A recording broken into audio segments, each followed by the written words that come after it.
नमस्कार दर्शकवृन्द, दिनभरका देश विदेशका प्रमुख खबरहरू समेटिएको नेपाल टाइम्सको टप 50 बुलेटिनमा स्वागत छ। म अशोक गौतम। सुरु गरौँ आजका प्रमुख खबरहरू। नेपालमा कोरोना संक्रमितको संख्या बढ्यो। पछिल्लो 24 घण्टामा थप 2892 जनामा संक्रमण पुष्टि, 41 जनाको मृत्यु हुँदा 3597 जना संक्रमण मुक्त। नेपालमा कोरोना भाइरसका सक्रिय संक्रमितको संख्या 34000 भन्दा कम, संक्रमण निको हुने दर 93.3%। प्रदेश 1 का ओखलढुङ्गा र सोलुखुम्बुमा संक्रमण दर 0, झापा, मोरङ र सुनसरीमा पनि संक्रमितको संख्या घट्दो क्रममा। नेपालमा 26 जनामा कालो ढोसी भनिने म्युकर माइकोसिसको संक्रमण पुष्टि, 1.5 महिना यता 13 जना अस्पताल भर्ना। एमालेको 10औं महाधिवेशन आयोजक कमिटी भङ्ग, 9औं महाधिवेशनबाट बनेको केन्द्रीय कमिटीको बैठक असार 18 गते बस्ने, माधव नेपाल सहित 11 जना नेताको कारबाही निष्क्रिय। राम बहादुर थापा सहित 4 जना पूर्व माओवादी नेतालाई नेकपा एमालेको स्थायी कमिटीमा मनोनयन, माधव समूहका रघुजी पन्त सहित एमालेका थप 4 जना नेता पनि स्थायी कमिटीमा समावेश। भारतमा उपचाररत नेकपा एमालेका वरिष्ठ नेता झलनाथ खनालको सबै उपचार खर्च पार्टीले बेहोर्ने, एमाले जनद्वारा 2 सातादेखि उपचाररत खनालको स्वास्थ्य लाभको कामना। केन्द्रीय कमिटीलाई सक्रिय बनाउने नेकपा एमालेको निर्णय मान्य नहुने, माधव नेपाल समूहको प्रतिक्रिया। एकपक्षीय निर्णय भएको रघुजी पन्तको दावी, अध्यक्षले थप विधि विधान मिचेको, अष्टलक्ष्मी साक्यको जिकिर। सरकारका ऐतिहासिक कामका कारण नेकपा एमाले जनतामा झन लोकप्रिय हुँदै गएको प्रधानमन्त्री केपी शर्मा ओलीको भनाई। पार्टी भित्रैबाट पदीय आकांक्षाका लागि असाधारण अस्वस्थता सुरु भएको दावी। प्रधानमन्त्रीले न्यायाधीशहरूलाई अनावश्यक धम्की दिएको नेपाली कांग्रेसका सभापति शेरबहादुर देउवाको आरोप। कमिसनकै कारण नेपालमा कोरोना खोप आउन नसकेको दावी। ओली प्रवृत्तिलाई परास्त गर्न विपक्षी गठबन्धन र नागरिक समाजका प्रतिनिधिको कार्यगत एकता भएको, माओवादी केन्द्रका अध्यक्ष पुष्पकमल दाहालको प्रतिक्रिया। राष्ट्र, लोकतन्त्र र संविधानको लागि ओली प्रवृत्ति घातक भएको दावी। वीर भक्ति थापालाई राष्ट्रिय विभूतिमा थप गर्ने सरकारको निर्णय, नेपालका राष्ट्रिय विभूतिहरूको संख्या 17 पुग्यो। नेकपा एमालेको 10औं राष्ट्रिय महाधिवेशन आयोजक कमिटीको बैठकमा शिक्षा मन्त्री कृष्ण गोपाल श्रेष्ठबारे प्रश्न उठ्यो। राजीनामा दिनुपर्ने जगत विश्वकर्माको माग। जातीय विभेद तथा छुवाछुत जस्तो संवेदनशील घटनामा संलग्न दोषीलाई संरक्षण गर्ने कार्य नगर्न राष्ट्रिय मानवाधिकार आयोगको आग्रह। भविष्यमा यस्ता घटना नदोहोर्याउने शिक्षा मन्त्री कृष्ण गोपाल श्रेष्ठको प्रतिबद्धता। दलितलाई कोठा भाडामा नदिएको आरोप लागेकी घरधनी सरस्वती प्रधानद्वारा रूपा सुनार विरुद्ध राष्ट्रिय मानवाधिकार आयोगमा उजुरी। झुटा आरोप र जालसाजी गरी मानवाधिकार हनन गरेको दावी। प्रतिनिधि सभा विघटन विरुद्धको मुद्दामा सरकारी वकिलको बहस सकिएपछि प्रधानमन्त्री केपी शर्मा ओलीका निजी वकिलको बहस सुरु। गैर कानूनी कागजलाई सर्वोच्च प्रशासनले समर्थन गरेर दर्ता गरेको प्रधानमन्त्रीका वकिलको दावी। प्रधानमन्त्री नियुक्त गर्ने राष्ट्रपतिको विशेष अधिकार रहेको प्रधानमन्त्रीका निजी कानून व्यवसायी वरिष्ठ अधिवक्ता सुशील पन्तको तर्क। बहुदलीय शासन प्रणालीमा दलले पत्र लेखेर पठाएपछि सांसदहरूलाई स्वतन्त्र मान्न नसकिने दावी। सर्वोच्च अदालतको संवैधानिक इजलासमा बुधबारको सुनवाई सकियो। प्रधानमन्त्रीको तर्फबाट बहस गर्ने कानून व्यवसायको समय अब 4 घण्टा 33 मिनट बाँकी। राष्ट्रपतिले असार 10 गते नियुक्त गरेका संवैधानिक निकायमा पदाधिकारीहरूको नियुक्ति बदल गर्न माग गर्दै सर्वोच्च अदालतमा रिट दर्ता, कामकाज गर्न नदिन अन्तरिम आदेश माग। प्रतिनिधि सभा विघटन लगायत सरकारको काम कारबाहीको विरोध गर्दै विपक्षी गठबन्धनका विद्यार्थीद्वारा देशभर प्रदर्शन। काठमाडौँको नयाँ बानेश्वरमा राष्ट्रपति विद्यादेवी भण्डारी र प्रधानमन्त्री केपी शर्मा ओलीको पुतला दहन। कोरोना संक्रमण र अस्थिर राजनीतिक कारण यस वर्ष पनि संसद दिवस विज्ञप्ति मार्फत नै स्मरण। प्रतिनिधि सभामाथि पटक पटकको हमलाका कारण चौतर्फी संकट बेहोरिरहेको सभामुख अग्नि सापकोटाको भनाई। कालीगण्डकी तिनाउ बहुउद्देश्य डाइभर्सन परियोजना बदरको माग गर्दै सर्वोच्च अदालतमा रिट निवेदन दर्ता। परियोजनाले राष्ट्रियता र राष्ट्रिय सुरक्षामा समेत खलल पुग्ने दावी।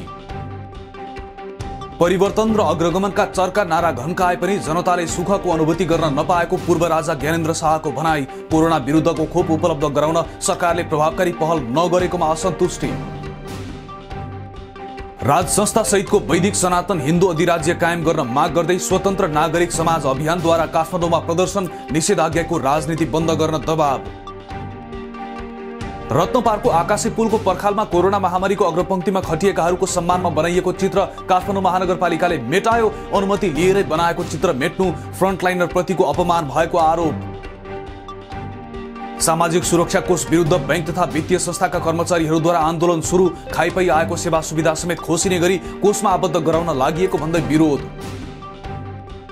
नेपाल र भारत बीच रेल सेवा सम्झौतामा संशोधन। भारतका निजी रेल सेवाले पनि अब नेपालको सामान ढुवानी गर्न सक्ने बाटो खुला।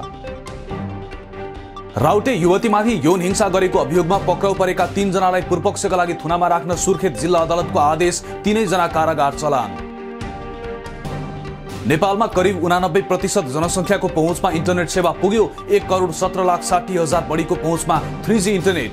4G का प्रयोगकर्ता 78,71,555 पुगे।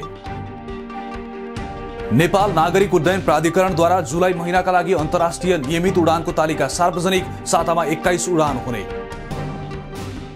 यात्रुसँग तोकिएको भन्दा बढी भाडा लिएको आरोपमा काठमाडौँबाट 8 जना पक्राउ। काठमाडौँ बाहिर जाने यात्रुसँग भाडा लिई ओसार पसार गर्ने 47 वटा निजी गाडी नियन्त्रणमा। बिर्तामोड स्थित BNC मेडिकल कलेजलाई MBBS पढाउन सम्बन्धन दिन मिल्ने नमिल्ने विषयमा अनुगमन गर्न पठाएको टोलीको प्रतिवेदन अलपत्र समितिका संयोजकले नै हस्ताक्षर गर्न मानेनन्। चिकित्सा शिक्षा आयोगले MBBS, BDS लगायतका शैक्षिक कार्यक्रमको प्रवेश परीक्षा साउन 2 सातादेखि गर्ने। परीक्षार्थी आफैले छनौट गरेका परीक्षा केन्द्रमा परीक्षा दिन पाउने। आगामी 3 दिन नेपालको धेरै जसो स्थानमा भारी वर्षा हुने मौसम पूर्वानुमान महाशाखाको भनाई। प्रदेश 1, प्रदेश 2, बागमती, गण्डकी र लुम्बिनी प्रदेशमा दैनिक जीवनयापन नै प्रभावित हुन सक्ने भएकाले सजग रहन आग्रह। मर्स्याङ्दी नदीमा आएको बाढीले मनाङको पिसाङमा रहेको झोलुङ्गे पुल बगायो। माथिल्लो र तल्लो पिसाङको आवत जावत विच्छेद। तल्लो पिसाङ जोखिममा। गत असार 2 गतेदेखि बाढी पहिरोले अवरुद्ध गरेको चीनसँगको तातोपानी नाका जोड्ने सडक अझै सञ्चालनमा आएन। सडक खोल्न सरकारले चासो नदिएको व्यवसायीको आरोप। व्यावसायिक तथा स्वास्थ्य सामग्री बाटोमै अलपत्र। वैदेशिक रोजगार विभाग श्रम कार्यालय ताहाचलले आउँदो आइतबारदेखि नियमित सेवा प्रदान गर्ने। बायोमेट्रिक भएका र अनलाइनबाटै पनि श्रम स्वीकृति लिन मिल्ने व्यक्तिहरूलाई अनलाइनबाटै सेवा लिन अनुरोध। कोरोना संक्रमितको संख्या घट्दै गएपछि नारायणी अस्पतालले शुक्रबारदेखि ओपीडी सेवा सुचारू गर्ने। तत्कालको लागि बिहान 9 बजेदेखि 11 बजेसम्म मात्रै सेवा सञ्चालन हुने। नेपाल र पश्चिम अफ्रिकी देश सियरा लियोन बीच आज कूटनीतिक सम्बन्ध स्थापना। नेपालको बाह्य सम्बन्ध 171 राष्ट्रमा विस्तार। सञ्चालनमा रहेका सबै वैदेशिक रोजगार व्यवसायी कम्पनी नवीकरण हुने व्यवस्था गर्ने सरकारको निर्णय। 731 वटा म्यान पावर कम्पनी खारेजी हुनबाट जोगिए। भूकम्प गएको 6 वर्षसम्म पनि गोर्खा दरबारको पुनर्निर्माण सम्पन्न हुन सकेन। 85% काम सकियो। दरबारको छाना छाउने काम सुरु। बीपी कोइराला स्वास्थ्य विज्ञान प्रतिष्ठान धरानका पदाधिकारीको कार्यालयमा तालाबन्दी। पदाधिकारी असक्षम र गैर जिम्मेवार भएको भन्दै राजीनामा माग। उच्चस्तरीय वार्ता टोली गठन गर्न संघर्ष समितिको आग्रह। सवारी ज्यान मुद्दा खेपिरहेका विराटनगरका रबिन कार्कीको थुनछेक बहस सकियो। पूर्वपक्षका लागि कारागार चलान। केही दिन यता निरन्तर ओह्रालो लागिरहेको शेयर बजार परिसूचक नेप्सेमा बुधबार थप 4.13 अङ्कको गिरावट। आज 5 अर्ब 83 करोड बराबरको मात्र कारोबार। नेपाल आईसीसी को T20 वरियताको 13औं स्थानमा यथावत। वरियतामा परेका नेपालका 4 खेलाडी मध्ये ज्ञानेन्द्र मल्ल र कुशल भुर्तेलद्वारा सुधार। 16औं संस्करणको युरोकप फुटबलको क्वार्टर फाइनल समीकरण पूरा। साबिक विजेता पोर्चुगल, फ्रान्स, जर्मनी, नेदरल्यान्ड्स जस्ता ठूला टिम नकआउट चरणबाटै बाहिरिए। अन्तिम 8 को खेलहरू शुक्रबारबाट सुरु हुने। क्यानाडामा अत्याधिक गर्मीका कारण मृत्यु हुनेको संख्या 130 पुग्यो। अमेरिकाको वाशिंगटन र ओरेगन राज्यमा पनि गर्मीको कारण 10 भन्दा धेरैको मृत्यु। अमेरिकाको फ्लोरिडामा गत बिहिबार भत्किएको एउटा भवनमा मृत्यु हुनेको संख्या 12 पुग्यो। भग्नावशेषमा पुरिएर अझै 149 जना बेपत्ता। स्लोभाकियामा हवाई कारको सफल परीक्षण। 80 किलोमिटरको दूरी 35 मिनटमा पार। कारबाट विमान बन्न 2 मिनट लाग्ने। र इटाली मास्क फ्री हुने युरोपको पहिलो देश बन्यो। अब देशमा मास्कको आवश्यकता नभएको इटाली सरकारको दाबी। दिनभरका देश विदेशका प्रमुख खबरहरू समेटिएको नेपाल टाइम्सको टप 50 बुलेटिन अहिलेलाई सकियो। हामी भोलि फेरि टप 50 समाचारका साथमा उपस्थित हुने नै छौं। नेपाल टाइम्सको युट्युब च्यानल सब्स्क्राइब गरिदिनु भएकोमा र फेसबुक पेज लाइक गरिदिनु भएकोमा धन्यवाद। ताजा खबरहरू नेपाल टाइम्सको अनलाइन पोर्टल www.nepaltimes.net मा गएर पनि हेर्न सक्नुहुनेछ। नेपाल टाइम्स हेर्दै गर्नुहोला। नमस्कार।